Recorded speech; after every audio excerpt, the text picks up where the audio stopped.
So there's a reason people are sick.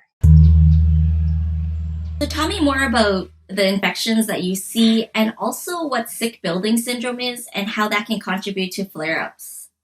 So it's, oh man, it's difficult. There's so many. I guess probably the thing that I see the most nowadays, and it's probably just because of my education that I put out there, but everyone who's got mold is coming to see me. And mold is a root cause issue that's been overlooked, and really the public has been misinformed.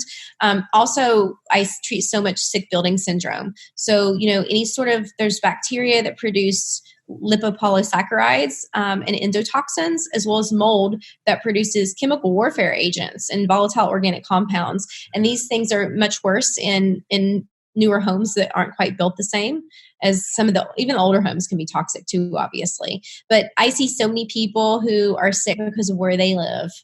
That's And that's so that's sad. yeah, isn't it awful? And Mhm. that's the hidden infection. So more and more these days, that's kind of what I'm treating.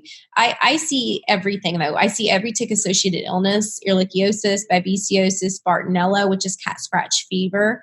I see CMV, which is cytomegalovirus, Epstein-Barr.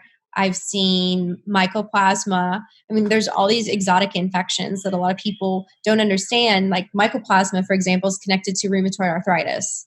So there's a reason people are sick. There's a reason. Wow.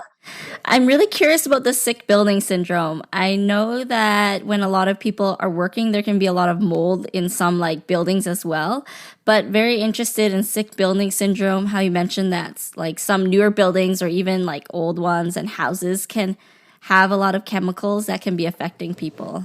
I think we're probably, you might be the first to hear this, are going to have a whole course on how to properly remediate a house with mold.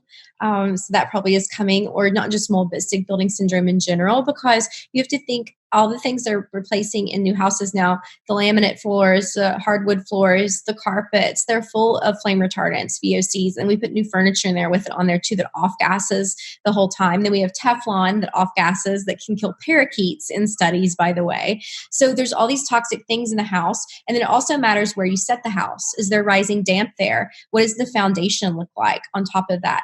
If anything ever overflows or leaks in the house, mold can grow in 24 hours.